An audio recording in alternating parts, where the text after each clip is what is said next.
Every major war ends with the same question, even if no one asks it out loud. Who's in charge now? Borders may stop changing, guns may fall silent, but power never stays still.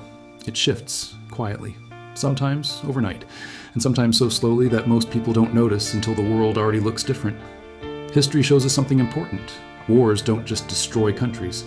They rearrange the global order, empires rise, others fade, new powers step forward while old ones struggle to hold on.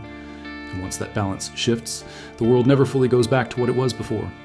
Today, we're breaking down how the global power balance changes after every major war, why winners don't always stay strong, and why wars often create the conditions for the next conflict.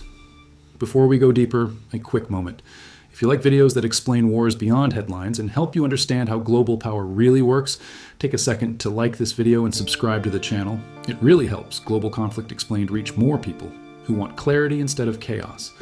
All right, let's continue. Major wars don't end with equal outcomes. Even when multiple countries fight on the same side, they don't all emerge with the same level of power. Some gain influence, others lose independence, some rebuild quickly, others fall into long-term decline. One of the biggest ways power shifts after war is through economic strength. Wars are expensive. Countries that fund wars with debt often struggle afterward. Infrastructure is damaged, industries collapse. Meanwhile, nations whose economies remain intact or expand during the war gain an advantage. Economic power translates into political influence, military strength, and global leadership. Another major shift happens through military dominance. Wars reveal which armies are effective and which are outdated. New strategies emerge. New technologies prove themselves. Countries that adapt quickly gain prestige and influence. Those that fail are forced to rely on others for protection, reducing their independence. Wars also change alliances. Relationships that seem permanent are often reshaped by survival. Former enemies become partners. Former allies drift apart. After every major war, new alliances form based on fear, opportunity, and shared interests. These alliances define global politics for decades. Political legitimacy plays a huge role as well. Wars often weaken governments from within. Leaders fall, systems collapse, revolutions follow. In some cases, war creates space for new political models to emerge. In others, it strengthens authoritarian control. The outcome depends not just on who wins, but on how societies absorb the cost of war. Colonial and regional influence is another area where power shifts dramatically. Major wars often weaken empires. Maintaining control over distant territories becomes too costly. As a result, colonies push for independence and new nations appear. This reshapes global influence, often reducing the reach of former great powers. Technology accelerates these shifts. Wars speed up innovation. New weapons, communication systems, and industrial methods developed during conflict later shape civilian economies. Countries that lead technological change often gain long-term advantages even after the war ends. But here's the part many people overlook. Winning a war doesn't guarantee long-term power.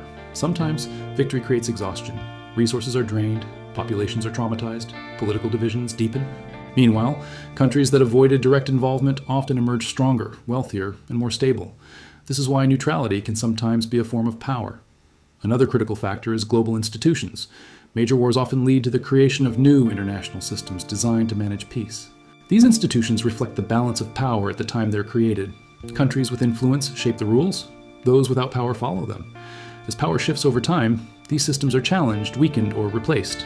Currency and financial influence also change after wars. Wars often weaken national currencies. Debt reshapes global finance. Countries that control stable currencies gain leverage over global trade and investment. Economic influence becomes a quiet but powerful form of control. And then there's perception. Power is not just about capability, it's about belief. If the world believes a country is strong, others adjust their behavior accordingly. Wars shape reputations. Some countries emerge as leaders, others lose credibility.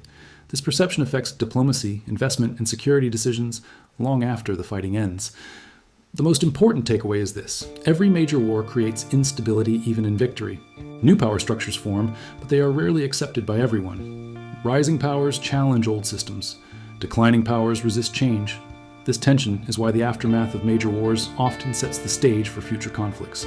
Understanding these shifts helps explain why global politics feels constantly unstable. The world is still adjusting to the outcomes of past wars, while slowly moving toward new balances that haven't fully settled yet. At Global Conflict Explained, the goal isn't to predict the future with certainty. It's to help you recognize patterns.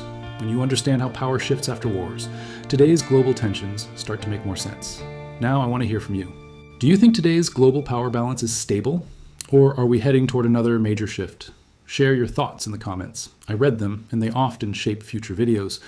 If this video helped you see global politics more clearly, consider sharing it with someone who follows the news but wants deeper understanding. And if you want more calm, clear explanations of wars and power, make sure you're subscribed, because wars don't just end battles, they redesign the world.